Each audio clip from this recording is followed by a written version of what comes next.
avant de présenter mes invités, je m'adresse à vous parce que, évidemment, comme ce matin, vous pourrez continuer à envoyer vos messages et de commentaires et de questions. Ils sont précieux, ils nous sont précieux. C'est sur l'onglet qui est sur le chat. Donc n'hésitez pas tout au fil de nos échanges à nous adresser vos commentaires, vos questions et nous les adresserons. Je les adresserai dans la mesure du possible à la fin de chacun de nos échanges sur ce plateau pour pouvoir avoir une discussion entre vous et nos experts, bien évidemment, que je vais vous présenter pour cette table ronde.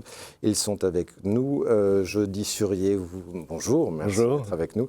Directeur général adjoint de la Fondation Hélène Poitaz, voilà, qui a mis en place une plateforme de services très pionnière dans le champ de l'accompagnement des enfants en situation de handicap, une approche par parcours qui se déploie dans l'Île-de-France. Vous nous en parlerez. Éric Jullian est avec nous, bonjour. Bonjour. Vous êtes chef d'établissement dans la Somme, vous portez des structures classiques comme des EHPAD, mais aussi des services d'aide à domicile qui se déploient dans une douzaine de communes et qui préfigurent cette réforme de la DESAD qui est aujourd'hui à l'œuvre. Roland Disly, bonjour. Vous êtes président de l'Association des instituts thérapeutiques, éducatifs et pédagogiques et de leur réseau, organismes qui ont été les premiers à prendre le chemin de cette transformation vers des dispositifs intégrés. C'était le déploiement des DITEP qui s'est engagé dès les années 2000-2010 et que la CNSA d'ailleurs a accompagné depuis 2015. Marilyn Cos, bonjour. Bonjour.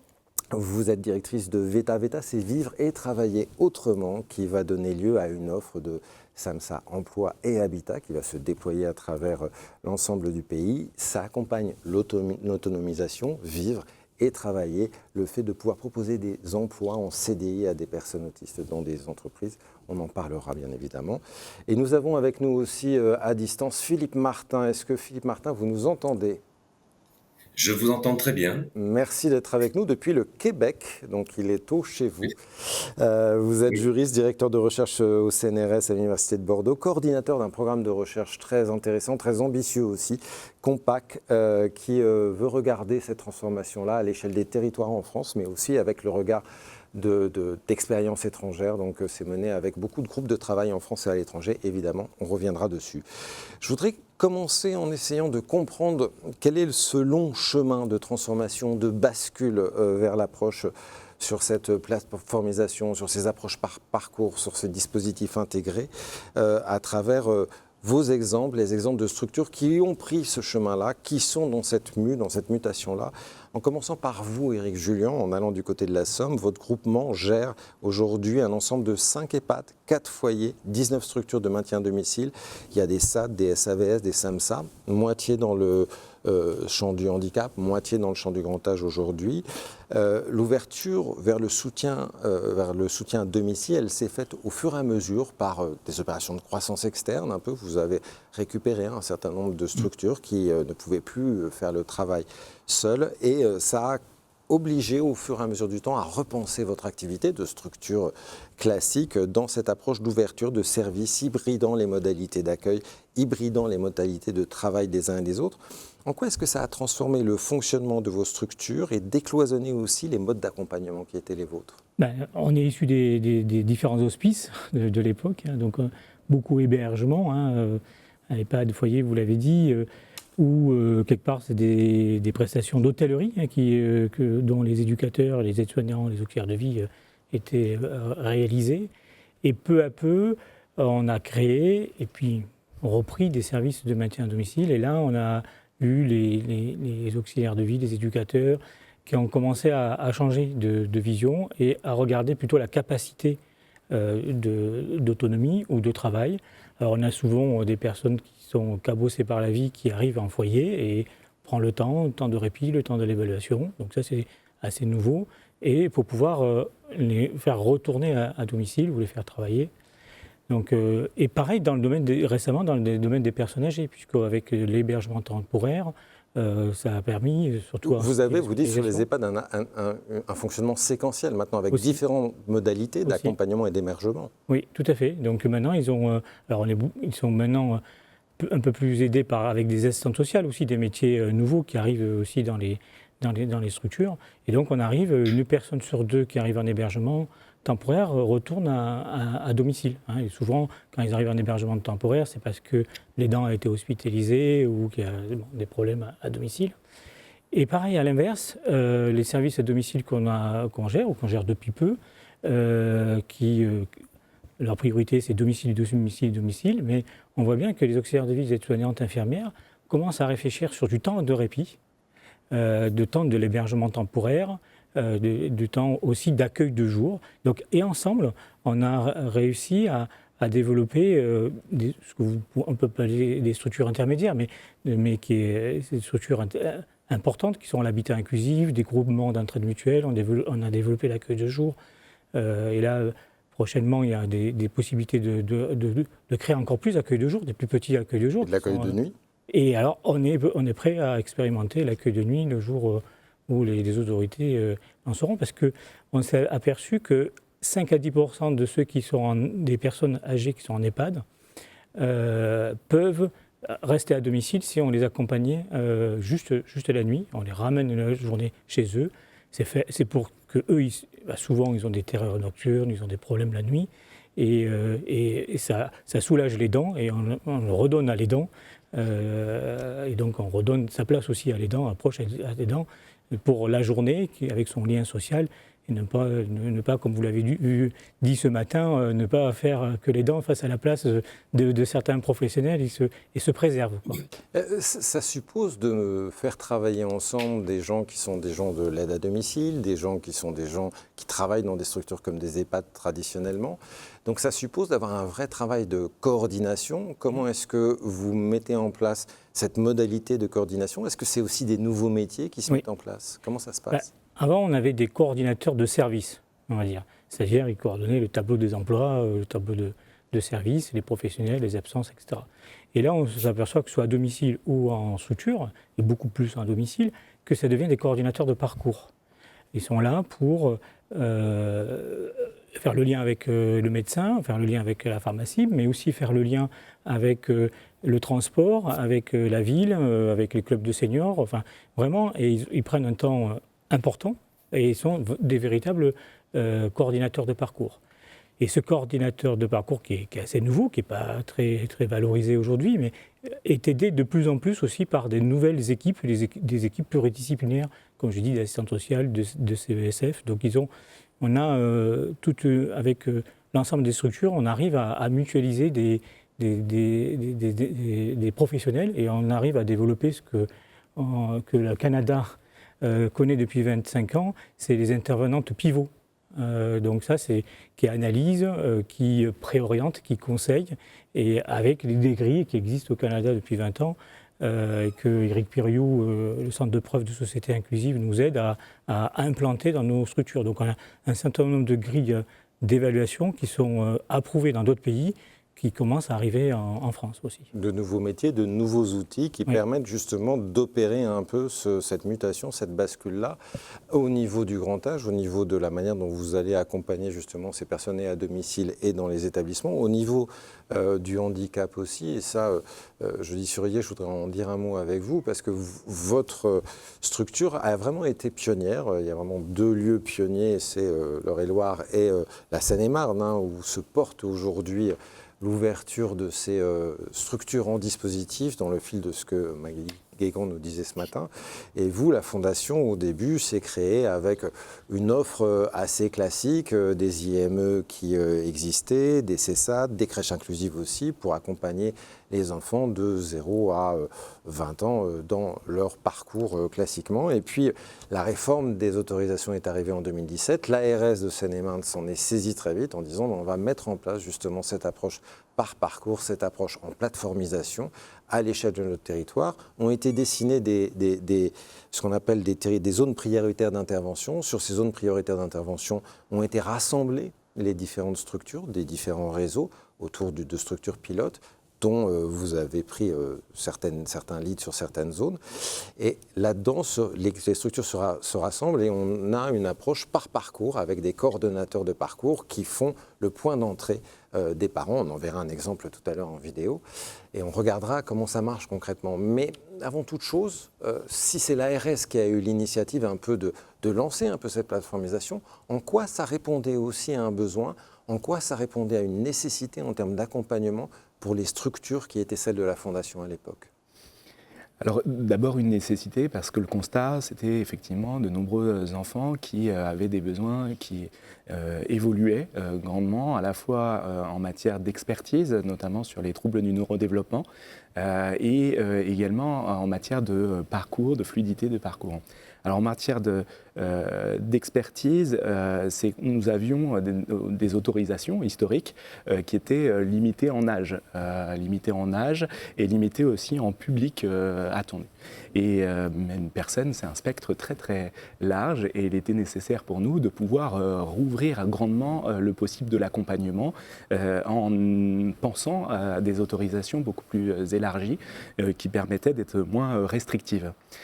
Autorisation moins restrictive à la fois sur le public mais aussi sur les âges, permettant d'accompagner tout un parcours et moins restrictive également en matière d'expertise sur les axes qui pourraient être le professionnel, la vie, etc. Donc pouvoir tendre vers une approche globale et coordonnée.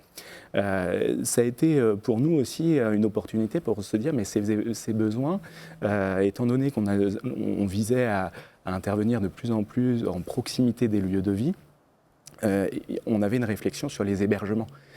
Nous avions 30% parfois sur notre offre de modalités d'hébergement parce que des enfants qui avaient trouvé réponse historiquement à cet endroit-là parce qu'il y avait une place, mais pour autant qui étaient éloignés de leur lieu de vie naturel. Et donc cette bascule vers une approche bassin de vie faisait que du coup on allait transformer aussi nos places d'hébergement vers d'autres modalités d'accompagnement, vers d'autres prestations et notamment d'appui sur les territoires.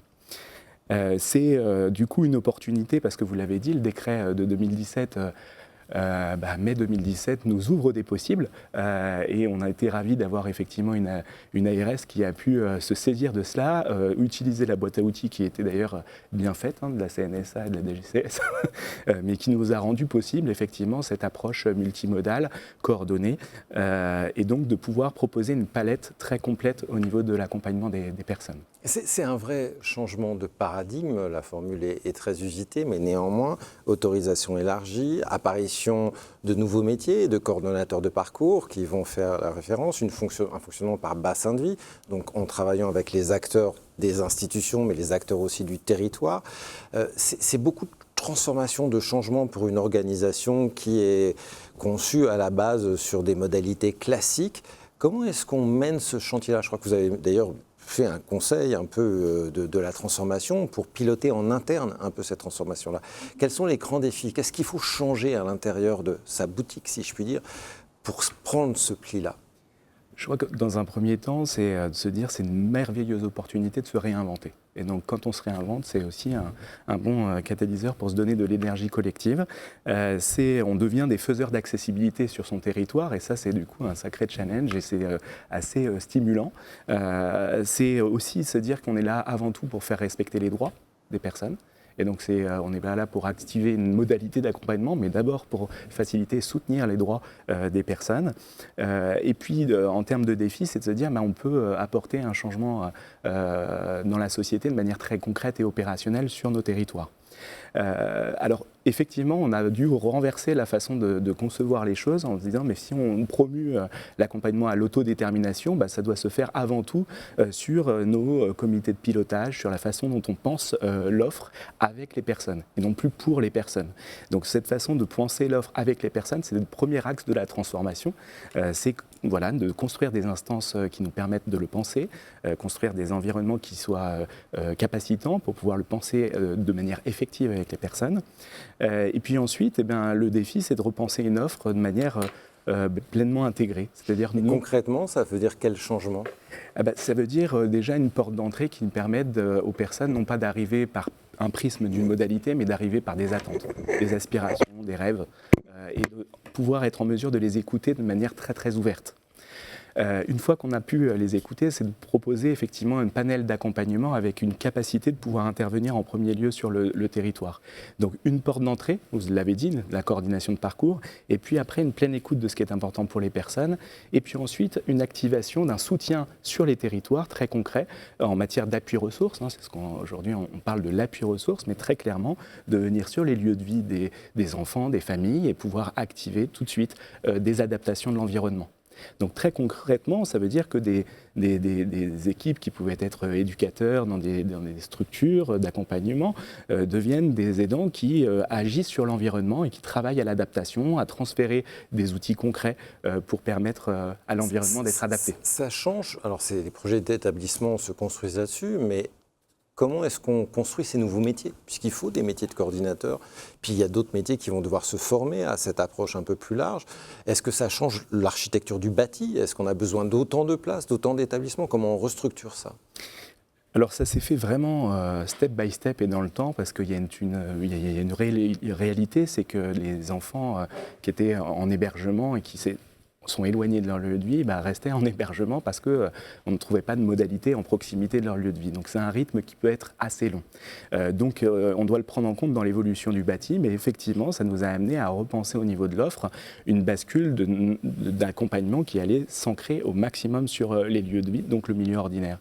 Donc à la fois s'adosser dans les écoles, travailler de manière beaucoup plus mobile, ça veut dire effectivement renforcer la flotte de véhicules plus que de mètres carrés. Ça veut dire repenser aussi ces charges en anticipant les charges liées au transport et donc nécessairement de repenser effectivement les bâtis avec moins de mètres carrés sur les... Vous êtes séparé d'un château d'ailleurs? Pas encore. Pas encore? Ah bon, mais... normalement d'ici 12 mois, ça sera effectif. Donc le bâti change, je veux dire aussi. Tout à fait. Et effectivement, les châteaux sont plus adaptés. Et donc, petit à petit, effectivement, c'est des structures que nous n'avons plus et que nous n'aurons plus au profit d'être un maximum sur le droit commun et à défaut de repenser en tout cas des locaux fonctionnels, des locaux adaptés pour les besoins spécifiques, pour les personnes qui peuvent avoir des besoins vraiment très, très spécifiques, mais surtout aussi des locaux qui nous permettent d'avoir des approches très multimodales. On en parlera après, mais effectivement, l'autre défi, c'est que nos structures ne sont plus du coup par silo. Ils travaillent sur de l'horizontalité, sur de la transversalité. Et donc là où un éducateur travaillait en établissement, aujourd'hui, il travaille sur des approches multimodales. Il peut travailler à l'école et puis revenir sur un atelier spécifique, sur un plateau technique en établissement. Donc ça demande effectivement une évolution importante.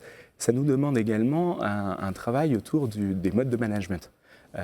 Donc des managements plus horizontaux et puis également des managements qui favorisent le pouvoir d'agir de toutes les parties prenantes.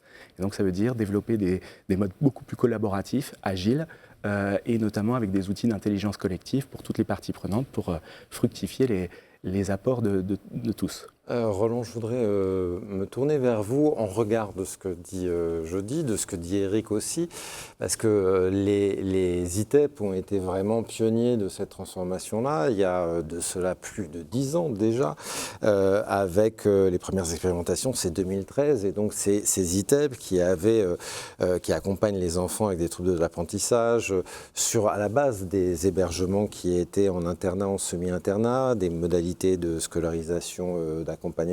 Tout ça a beaucoup bougé avec le passage en DITEP.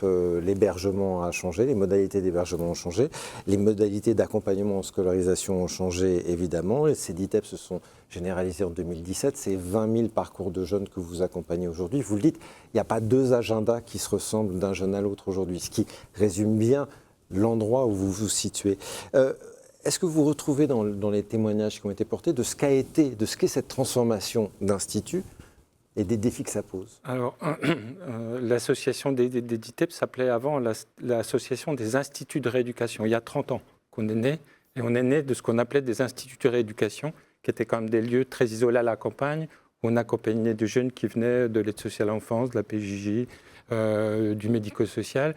Donc c'est quand même 30 ans de cheminement et de transformation de l'offre, qui s'est fait sur la base de réflexion collective. On a la chance d'être une association en réseau, donc on est à peu près 88%, je crois, des DITEP sont adhérents. Donc on a une force de réflexion collective déjà. Et puis ça s'est fait sur la base d'expérimentation. Vous vous rappeliez à chaque fois l'idée de partir d'expérimentation et de les faire valider par les pouvoirs publics à travers des décrets.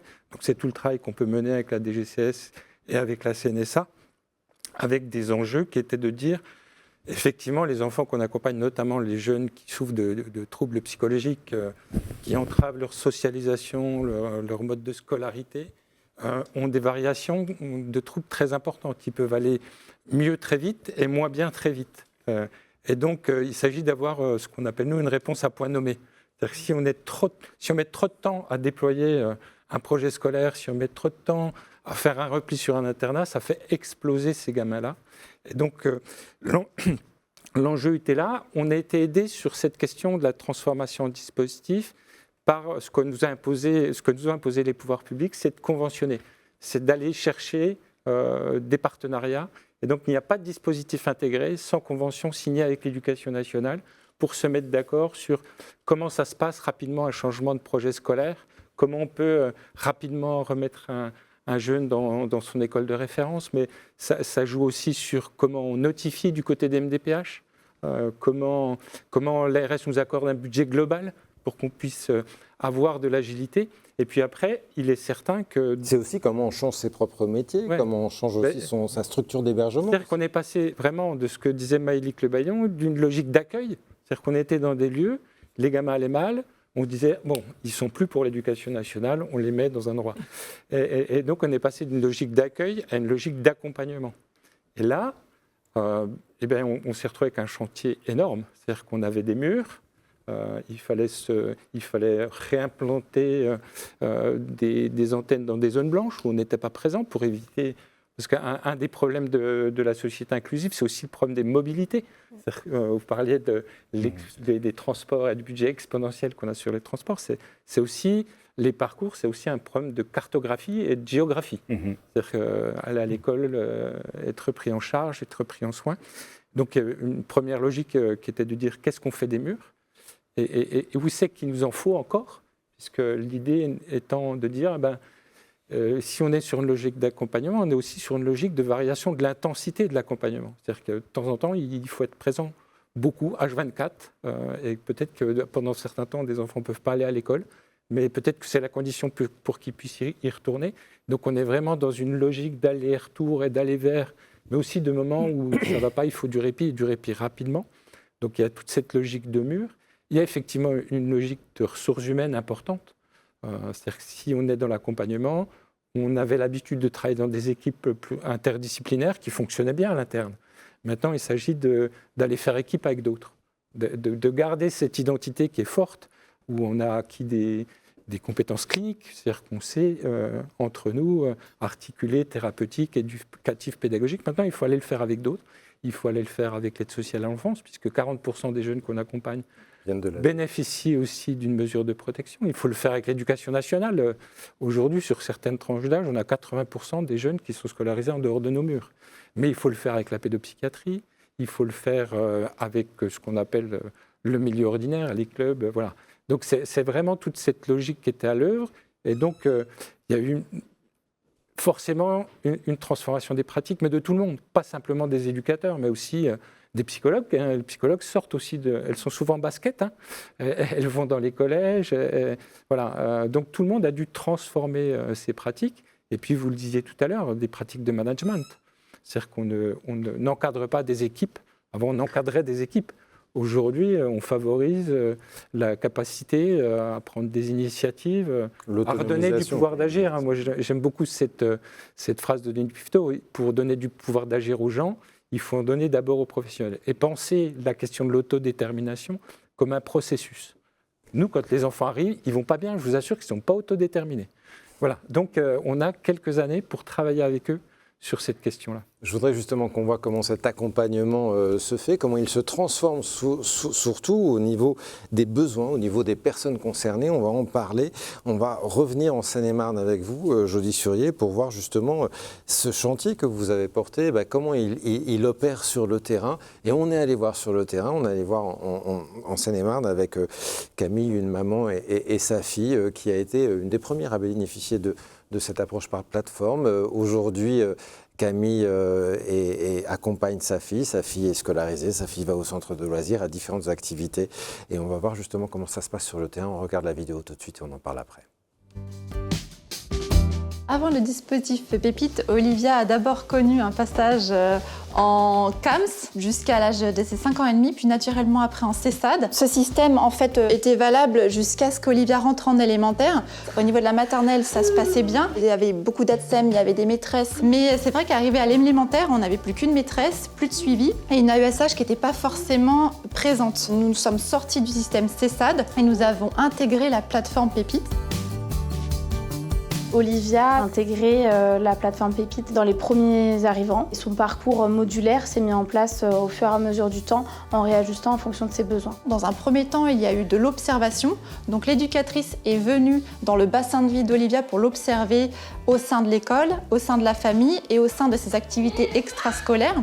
Ils sont également intervenus vers les spécialistes qui entouraient Olivia, psychomotes, orthophonistes, pour également faire un lien, créer un échange après toutes ces observations. On a mis en place une intégration progressive dans la plateforme. Et ils ont compris les besoins d'Olivia et surtout ses capacités et ses limites. On fait passer des évaluations pour connaître un petit peu le niveau de compréhension d'Olivia. Et après, on élabore des supports en se mettant en lien bien évidemment avec la famille qui nous dit ce qu'ils peuvent ou non utiliser, ce qui est facile ou ce qui est les moins. Et on explique aussi aux partenaires comment ça fonctionne. Il y a eu un classeur de pictogrammes qui a été mis en place avec le concours de l'orthophoniste et de l'éducatrice. On a saisi vraiment les mots dont elle avait besoin et qu'elle comprenait. Pour elle, c'est hyper important et on voit que ça la soulage de sentir qu'en face, on la comprend. Nous étions en lien avec le centre de loisirs d'Olivia, justement pour permettre à ses débuts que ça se passe bien. Puis progressivement, on s'est estompé en gardant toujours cette vigilance de savoir s'il y a des besoins ou pas. Maintenant, on se revoit une fois par an pour faire le bilan d'Olivia. La première fois qu'Olivia est arrivée au centre, elle est déjà arrivée avec son classeur. Ma collègue m'a expliqué donc comment ça se passait. Elle avait beaucoup l'habitude avec Olivia, donc elle m'a directement expliqué ce qu'on faisait avec le classeur. Olivia nous montrait les images qu'elle voulait, que c'était très communicatif, qu'Olivia était beaucoup dans le social, elle allait beaucoup vers les autres, ça, il n'y avait aucun souci à ce niveau-là. Les activités qu'Olivia aime bien faire au centre, c'est principalement tourner autour de la musique. Elle va montrer sur son classeur, elle va nous faire les gestes. Après, tout ce qui est tourné autour du sensoriel, elle aime beaucoup toucher, découvrir de nouvelles matières, des choses comme ça, très intriguée par les nouvelles matières. Les enfants la connaissent très bien. Quand elle se sent à l'aise, ça va se voir tout de suite, très souriante, beaucoup dans la communication. Et quand c'est un petit peu nouveau pour elle, elle va tout de suite essayer de découvrir. C'est essentiel d'avoir un lien avec tous les acteurs auprès d'Olivia, justement pour qu'on maintienne une cohérence, qu'on arrive à savoir ce qu'il y a à travailler concrètement auprès d'Olivia, qu'elle puisse se sentir au mieux dans tous ses lieux de vie. La prise en charge de la plateforme nous a beaucoup soulagés, puisqu'Olivia était à sa place. On savait que tout le monde était en capacité de s'occuper d'Olivia comme elle le méritait, comme elle en avait besoin. Rencontrer des gens qui nous écoutent réellement et qui écoutent nos besoins à nous, ça nous a fait beaucoup de bien. On pense beaucoup à l'avenir, l'après-plateforme. On a beaucoup de craintes parce que là, Olivia a un accompagnement sur mesure avec beaucoup de bienveillance et beaucoup d'intervenants qui l'ont comprise. Ce que j'aimerais pour Olivia, c'est qu'on continue de s'adapter à elle, qu'on continue de la prendre telle qu'elle est avec son potentiel, ses difficultés, mais qu'on continue de s'adapter surtout à elle.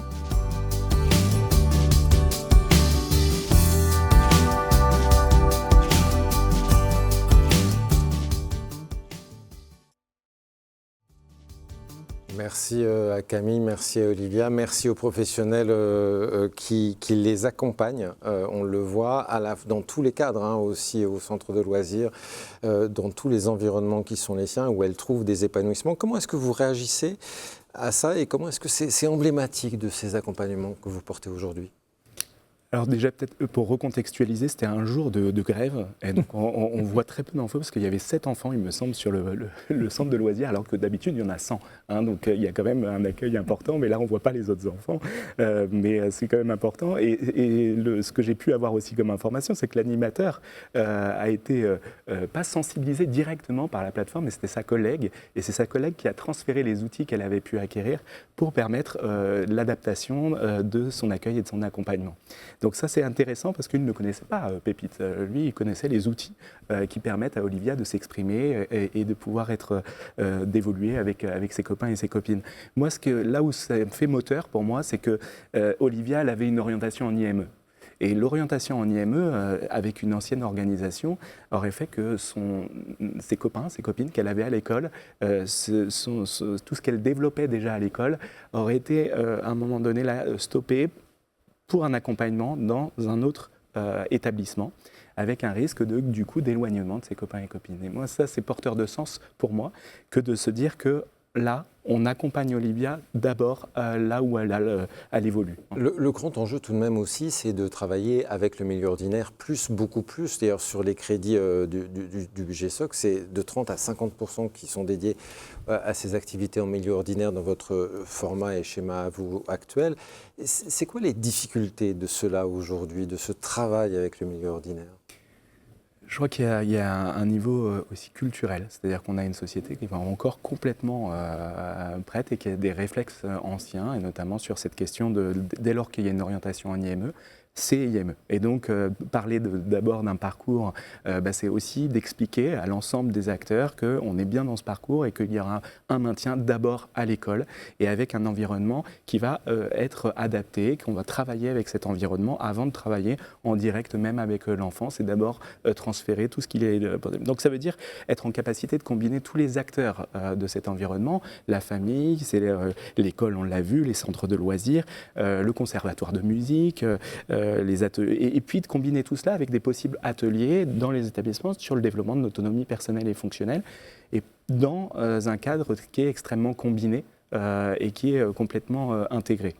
Peut-être, effectivement, les défis, c'est de faire valoir réellement ce mode-là, de le faire valoir à tous les niveaux. On a dit culturel, ok, mais aussi pour que la culture, ça s'accompagne par aussi derrière des outils très concrets, du respect des lois, des lois qui sont fondamentales, et derrière, c'est une batterie aussi de possibles au niveau administratif et aussi au niveau de l'activité et financier. Et là, on a parfois des acteurs, notamment des autorités qui sont proactives et qui nous accompagnent dans ce chemin-là, et d'autres fois où ils sont plus en difficulté et s'accrochent sur des schémas anciens. Et là, on doit pouvoir pousser vraiment les choses. Et donc, on attend effectivement très clairement au niveau du national quelque chose qui va renforcer ça. Vous dites, Roland, sur les DITEP qu'il y a un enjeu, d'ailleurs, vous l'avez exprimé tout à l'heure, qui est de passer en dispositif, et puis un enjeu qui est de construire l'environnement DITEP, parce qu'un DITEP sans environnement, il n'existe pas. Et vous avez bien dit à quel point tout ce travail se fait avec l'éducation nationale, les autres acteurs. Je voudrais tout de même, d'un mot, pour voir en quoi l'accompagnement lui-même a changé. Vous le disiez tout à l'heure, un pourcentage important d'enfants que vous accompagnez, c'est des enfants qui viennent d'ASE, donc avec des enjeux sociaux importants, pédopsychiatrie, des enjeux aussi de TND qui peuvent être importants. En quoi est-ce que ça permet d'accompagner mieux la diversité de ces situations-là, de faire de la prévention aussi des risques associés ? Déjà, ça permet d'avoir des diagnostics plus précis, des diagnostics de situations plus précis. Alors, on intègre bien sûr la question des troubles du neurodéveloppement, mais il y a des traumas liés à l'enfance, des problèmes d'attachement, des problèmes sociaux. Il y a aussi des gens qui vont mal. Et donc, l'idée, c'est quand même d'avoir des diagnostics partagés, à la fois de situations individuelles, mais aussi de diagnostics partagés territoriaux. C'est-à-dire que on ne peut pas penser l'accompagnement des enfants en dehors d'un cadre, d'un territoire, avec des appuis, des ressources. L'idée pour nous, c'est de développer une approche écosystémique. C'est-à-dire que ce ne sont pas les enfants, on en a marre d'entendre parler des enfants d'ITEP. Ce ne sont pas les enfants d'ITEP, ce sont des enfants qui vivent sur un territoire et qui ont des besoins, qui ont des aspirations. Et la difficulté qu'on a, c'est quand même d'avoir des politiques publiques en silo et que nos enfants, ils dépendent de l'éducation nationale, du ministère de la Santé, parfois du ministère de la Justice. Et donc l'idée pour nous, c'est de redonner du pouvoir au territoire dans une approche écosystémique à la fois interinstitutionnelle. C'est comment les institutions du territoire bossent ensemble pour générer un cadre collectif qui soit contenant, mais aussi comment on a des approches écosystémiques autour de chaque parcours. C'est que chaque parcours, chaque individu nécessite que l'ensemble des parties prenantes, avec en premier la famille élargie, Mais après, l'ensemble des intervenants, qu'ils soient médico-sociaux, éducation nationale, ASE, travaillent ensemble pour éviter qu'on génère de la situation complexe. On a des enfants qui ne vont pas bien, mais notre devoir à nous, en tout cas l'éthique qu'on doit partager ensemble, c'est de ne pas faire que les cadres qu'on propose génèrent de la complexité. Pas changer pour aller vers la complexité en plus. Un mot sur Éric Jullian, sur la transformation à votre échelle. On le disait tout à l'heure dans une table ronde ce matin, les aides à domicile, les services à domicile vont avoir des rôles de repérage, de vigilance, de surveillance, d'alerte aussi. Est-ce que ces missions, notamment de prévention, de surveillance, elles sont mieux investies aujourd'hui dans le cadre qui est posé ? Alors c'est un début, parce que le cahier de charge national des services autonomie à domicile est sorti récemment et c'est un outil puissant, un outil vraiment où on demande d'être vigie et préventeur envers la personne âgée ou envers la personne en situation de handicap, adulte ou enfant, où elle commence à renseigner les grilles de fragilité et où le coordinateur de service, je disais tout à l'heure, devient coordinateur de parcours, où il aide à ne pas avoir de rupture de parcours, mais aussi à garder la personne à domicile. Il peut appeler un maçon, il peut appeler un ESAT, il peut appeler, nous on fait du portage de repas avec la poste, enfin, il peut appeler beaucoup de monde. Donc.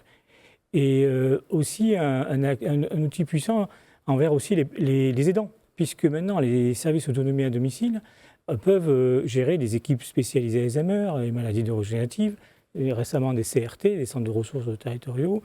Il y a aussi les plateformes de répit qui... Bon, on le disait ce matin. Voilà, et donc tout ça, cette équipe pluridisciplinaire d'ergothérapeutes, de psychologues et d'assistantes de soins en gérontologie sont vraiment des ressources pour les dents.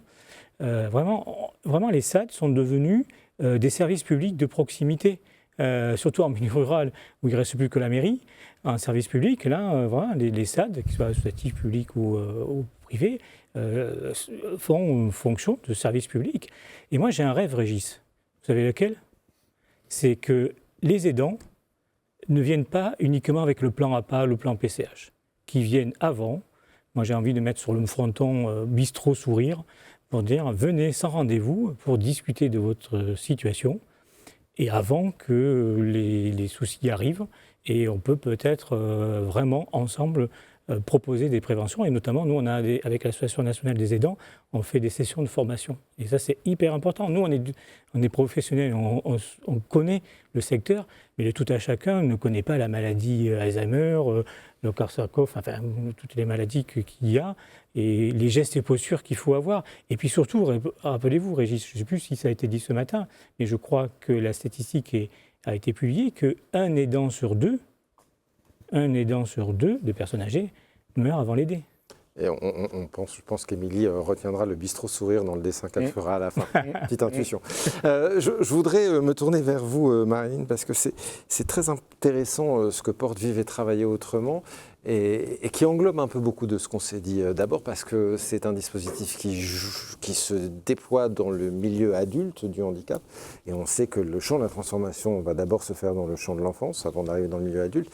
Et puis parce qu'il a posé d'entrée cette approche globale, une approche d'accompagnement à tous les endroits de la vie et dans un lien plein avec le milieu ordinaire.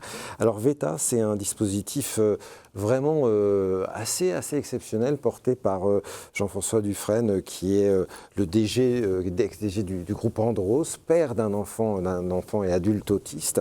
Et il a vu dans des pays anglo-saxons qu'il y avait une manière d'accompagner des personnes autistes en emploi, alors qu'en France, on sait que c'est entre 76 et 90% de non-emploi, de situations de non-emploi pour les personnes autistes.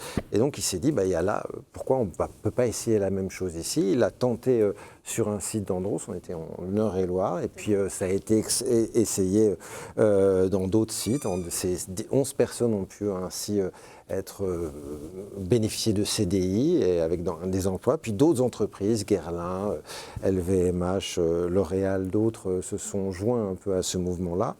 Et VETA, c'est un dispositif vraiment complet, ambitieux, parce que l'idée, c'est à la fois de proposer un CDI à mi-temps dans un emploi industriel à la personne, Donc c'est un CDI, c'est accompagné par un professionnel d'éducateurs travailleurs sociaux, par une formation des personnes de l'entreprise, par des outils de CA.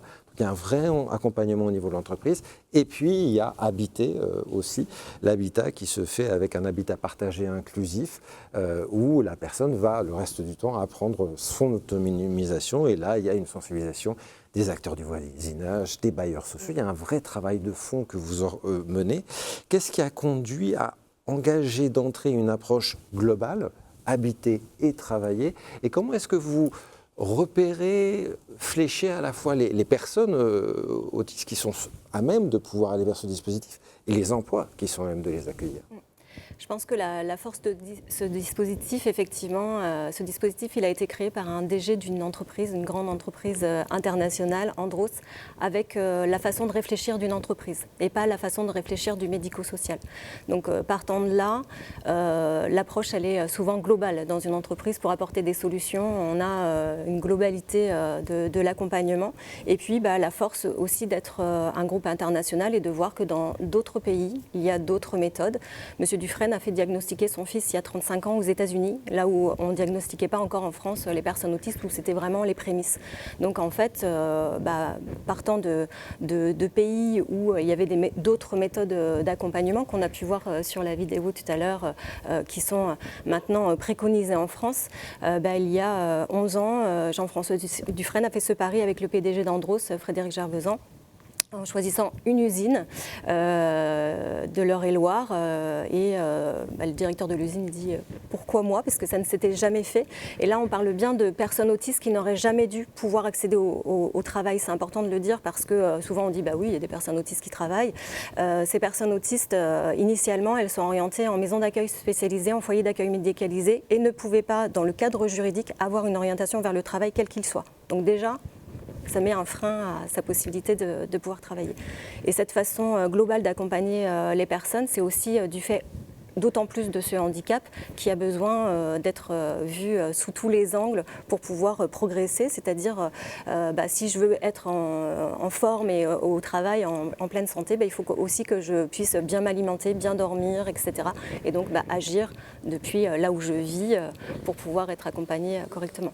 Toute personne autiste dans un foyer ou une masse ne peut pas, j'imagine, aller vers ce type d'emploi.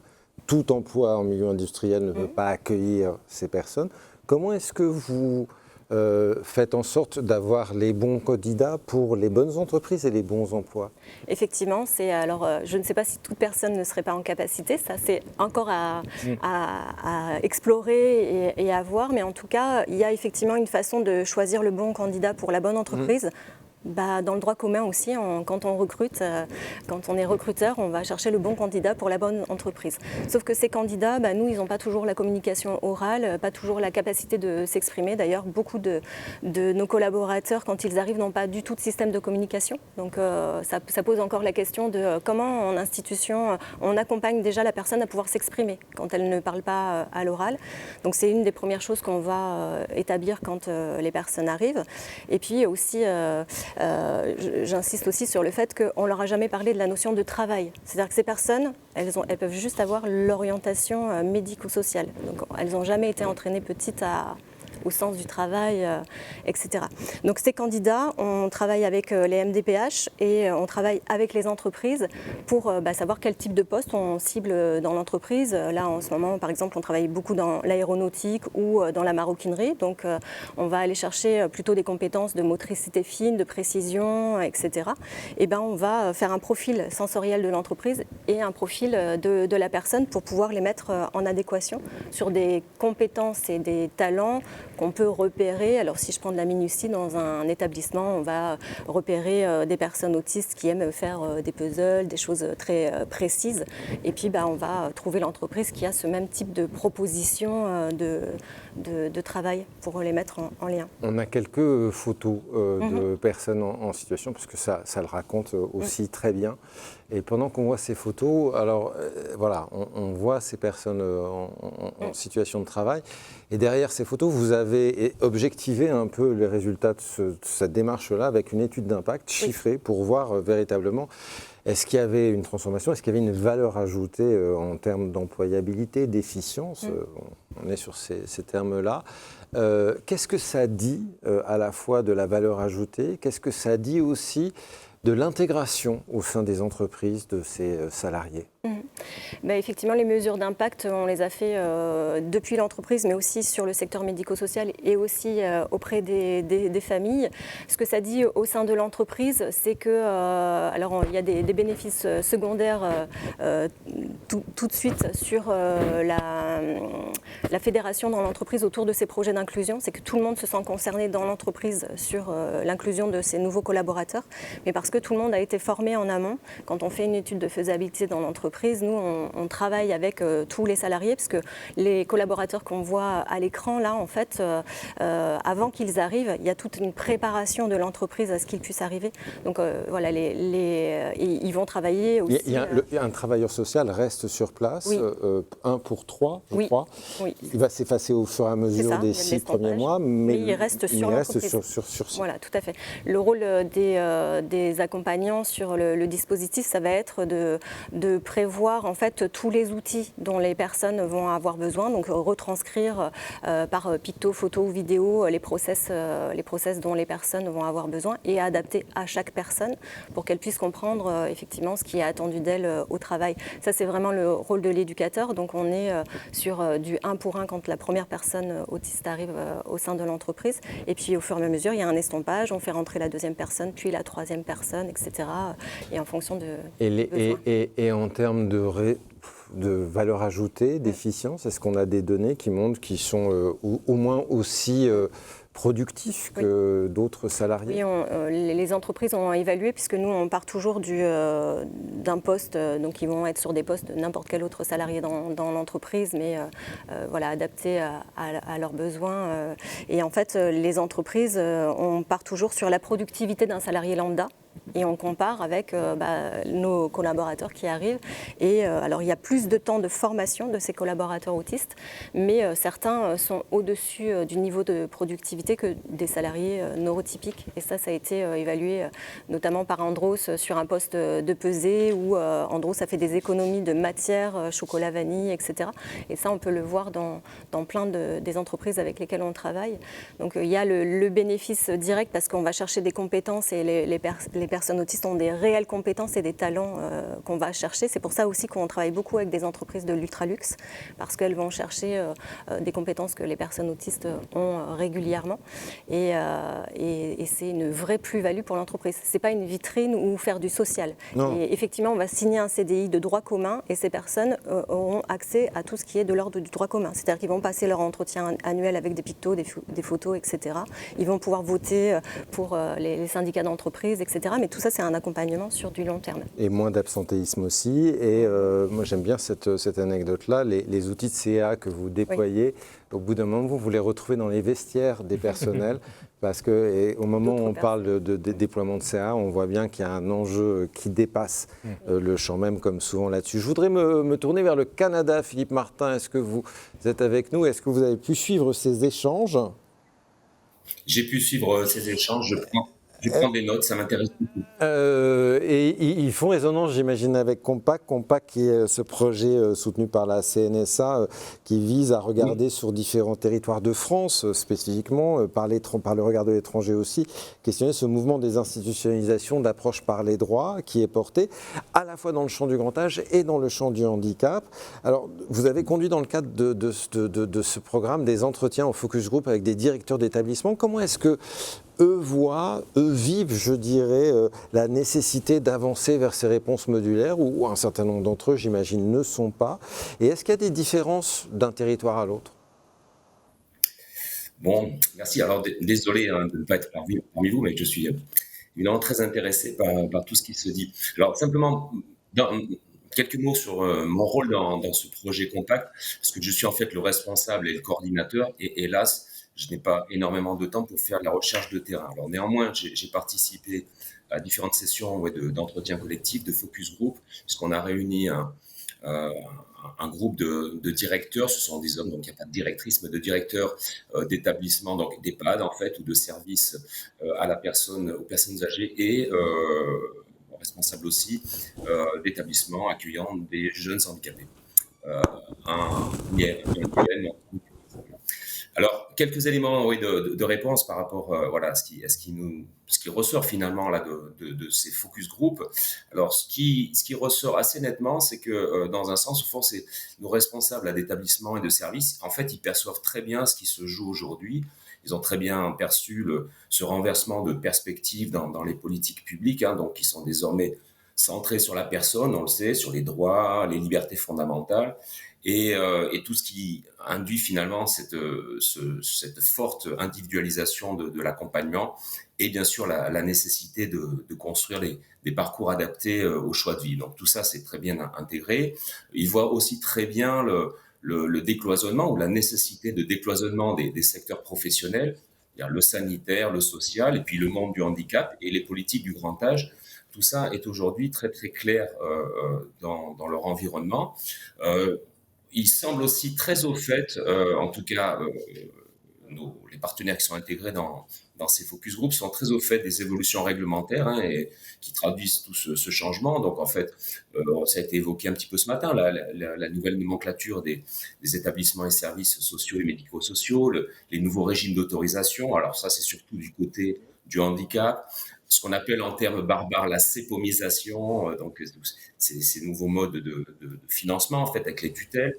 Ils nous ont beaucoup aussi parlé du financement sur appel à projet. Donc tout ça est très bien maîtrisé et puisque vous demandez dans quelle mesure ils se montrent volontaires pour aller vers des réponses modulaires, eh bien oui, en fait, on voit là des responsables qui sont tout à fait enclins à aller vers des réponses modulaires, des coopérations, des partenariats territoriaux. Et au fond, ils accordent énormément d'importance à cette notion d'autodétermination qui est très présente, notamment dans le rapport IGAS de 2025. Ouais. Alors par contre, il faut remarquer des choses intéressantes que moi, j'ai pris quelques notes que je veux vous restituer. Alors d'une part, c'est que les dispositifs, je vais mettre entre guillemets, inventés par les pouvoirs publics, ils nous disent l'administration, que ces dispositifs ne s'incarnent pas nécessairement dans les réalités du territoire. Et lors du dernier focus group, on a surtout évoqué le cas des centres de ressources territoriaux, des CRT, donc pour le maintien à domicile au fond des personnes âgées. Et au fond, ce qui semble en cause, c'est, alors eux, ils sont vraiment en demande de co-construction avec les acteurs de terrain, et ils semblent regretter un certain manque de gouvernance claire, en fait, et notamment du côté des ARS. En l'occurrence, nous sommes en territoire aquitain, donc de l'ARS Aquitaine, qui semble avoir du mal à organiser les partenariats, à jouer vraiment un rôle de leadership en la matière.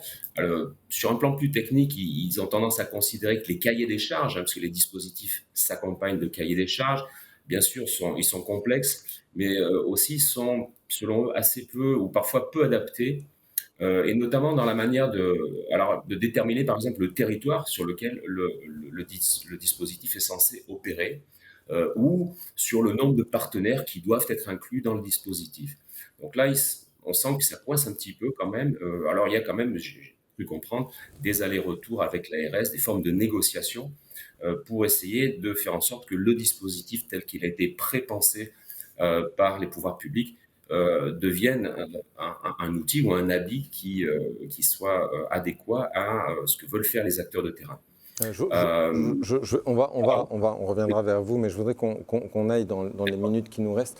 Regardez en effet aussi l'autre versant, c'est-à-dire un peu les buts et les limites de ces dispositifs. On en voit les possibles, mais la réalité montre aussi certaines limites. Et vous, Roland, vous êtes aujourd'hui assez fortement mobilisé aussi sur le cadre réglementaire et surtout tarifaire d'accompagnement de ces nouvelles approches par parcours. Il y a véritablement, pour la mise en place des DITEP, pour cette approche-là, pour ces accompagnements modulaires aujourd'hui, pour vous, une difficulté avec la tarification, l'environnement réglementaire qui est posé là-dessus. Vous avez fait un travail, notamment avec les CRAI, pour essayer de proposer d'autres indicateurs. Vous les déployez d'ailleurs avec d'autres réseaux comme l'APF ou l'UNAPI ou le DIM, pour essayer d'avoir une autre approche, un autre modèle. En quoi est-ce que les indicateurs et les modèles de tarification aujourd'hui déjouent un peu l'approche que vous avez? On ne va pas rentrer dans le détail technique, on n'a pas le temps, mais en quoi ce type de nouveaux indicateurs serait opérable? Aujourd'hui, on rencontre de l'activité par modalité, par des taux de remplissage modalité par modalité. Il faut qu'on ait 90% d'ambulatoire. Ça ne correspond pas à la question de comment on accompagne des parcours. Donc on s'est dit, il nous faut un outil simple avec quelque chose qu'on a appelé des unités d'accompagnement qui en fait mesurent le temps d'accompagnement pour qualifier l'intensité de l'accompagnement. Aujourd'hui, on a 2 piliers qui sont, les files actives, comment un dispositif rend compte de sa file active, puis un deuxième qui est de dire comment on rencontre des parcours et du travail qu'on fait autour des jeunes sur un truc qui est simple, qui est transparent, c'est l'emploi du temps. Un emploi du temps hebdomadaire, on est capable de dire, il y a eu 2 jours, on a fait plutôt de l'ambulatoire, il y a une nuit, il y a 2 nuits, et puis on a fait de l'appui ressources, et puis on a une situation qui s'est complexifiée. Donc l'idée, c'est de pouvoir avoir un outil qui dise à la fois le travail qu'on fait, mais le besoin d'intensité pour les jeunes accompagnés, et surtout qu'on puisse mesurer les modalités. Et mesurer, on a étudié 22 000 parcours sur toute la France sur une année, que des gens soient en DITEP, en DAM, et on est capable sur une année de tracer les parcours des jeunes et de rendre compte du travail qu'on fait. Ce qu'on demande, c'est une confiance a priori, avec une dotation globale, et un contrôle a posteriori, mais qui tienne compte de la réalité du travail qu'on fait réellement. Et on ne peut pas défendre dans le rapport IGOS l'appui ressources et l'ignorer quand il s'agit de rendre compte des parcours. Et puis tout le travail qu'on va faire hors file active. Tous les enfants qu'on va accompagner en amont d'une notification MDPH, puis avec les pôles d'appui à la scolarité, on va être amené à accompagner des jeunes qui n'auront pas de notification MDPH et pour lesquels tout le travail de prévention, d'accompagnement précoce va éviter le passage par le médico-social.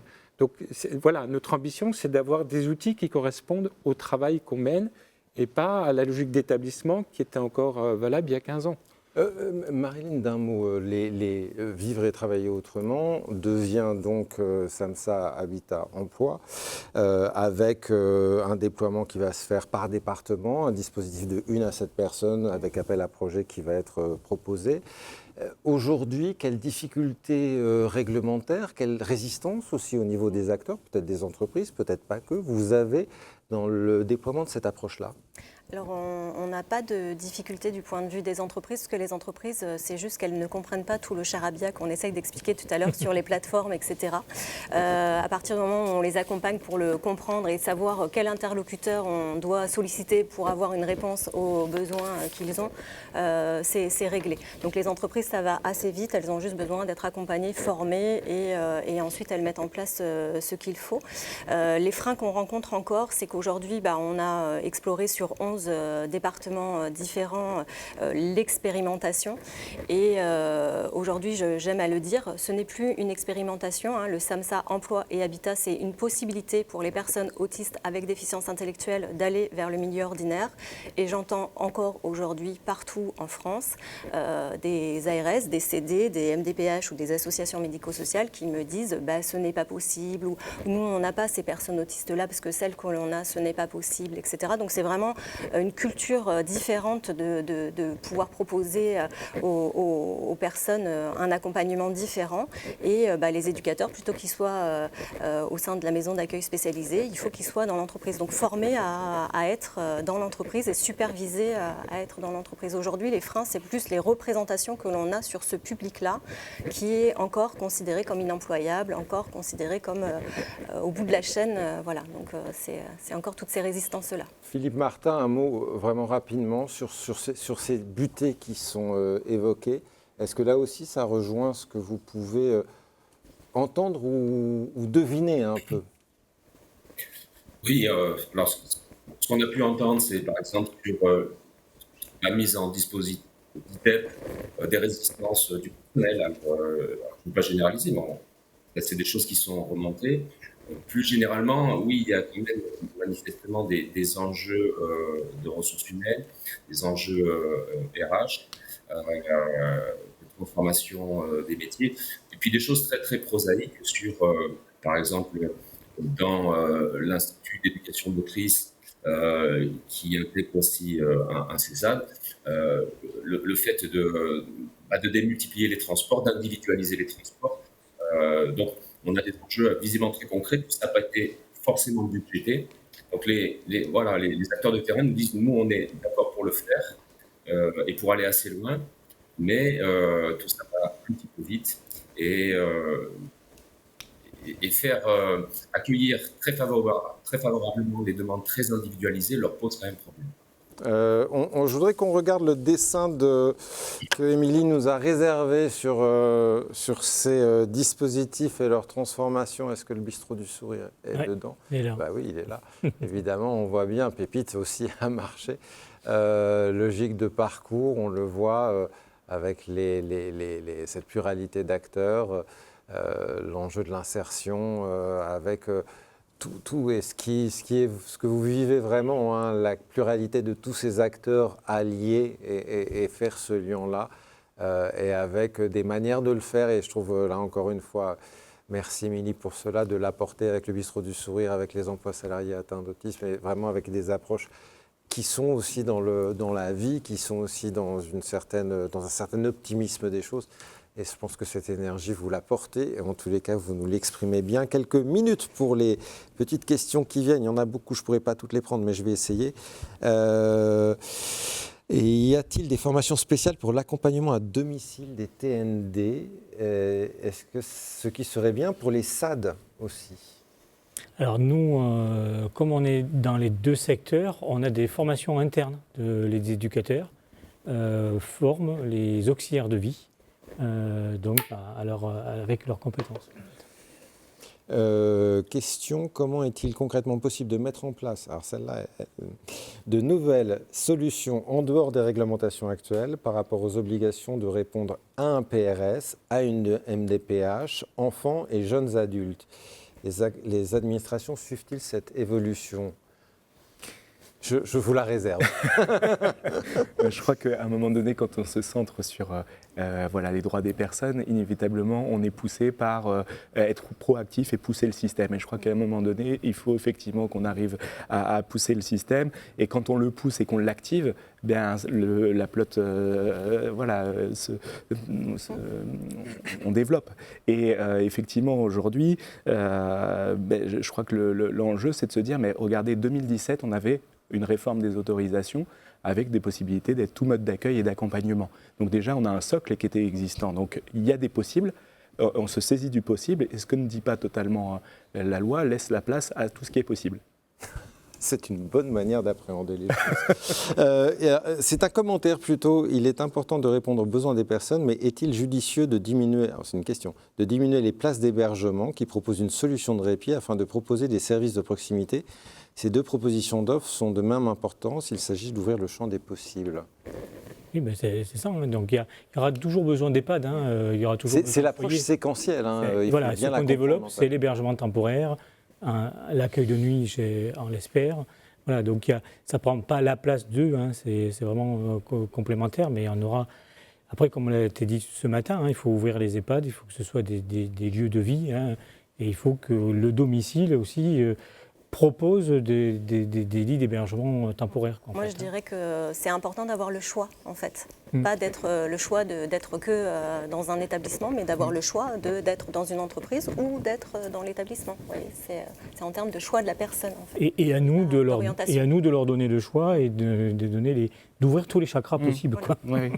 Oui. Et effectivement, et juste pour un point sur la question du financement, c'est qu'un besoin, ce n'est pas une modalité d'accompagnement, donc je suis assez d'accord avec ce qui a pu se dire, mais à un moment donné, si on se base sur des réformes notamment qui vont avoir des coefficients de valorisation, par exemple sur des modalités d'accueil en établissement, voire en hébergement, le modèle qui vise à être dans une responsabilité populationnelle, c'est un modèle qui vise à répondre à un bassin de vie en proximité. Ça veut dire avec des accompagnements dans le milieu ordinaire. Et ces accompagnements peuvent être très intensifs pour que ça soit possible. Et pour un temps, puis après il y a de l'estompage, et voilà, mais pour un temps. Et donc il est nécessaire qu'on ait des leviers de financement qui nous facilitent cette transition vers l'accompagnement en milieu ordinaire. Ça, c'est un point extrêmement important.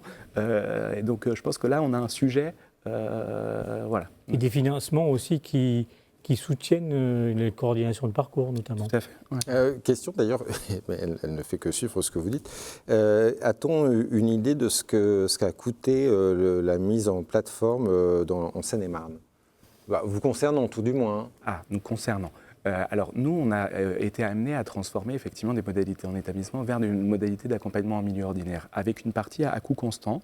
Et puis ensuite, quand il y a eu des appels à manifestation d'intérêt, on a été chercher de nouvelles solutions et des solutions que l'agence a pu penser avec nous de manière complètement intégrée. Donc avec des coûts moyens à la place sur lesquels on s'est mis d'accord sur une répartition de modalités moyennes, mais après une dotation globale qui nous permet de déclencher l'accompagnement multimodal.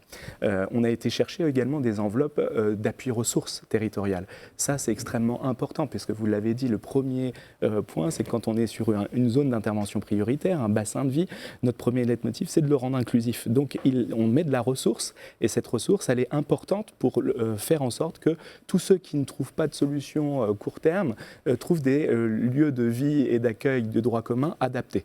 Donc ça, il est nécessaire qu'on puisse reconnaître cette fonction à la fois de coordination de parcours, effectivement, mais aussi d'appui ressources. Et il existe aujourd'hui des enveloppes à aller aussi chercher dans le cadre de ces projets. Je pense pour l'enfance, par exemple, aux passes qui vont arriver, aux équipes mobiles d'appui à la scolarisation, etc., etc. Et puis, c'est se mettre d'accord sur, effectivement, les modalités d'accompagnement.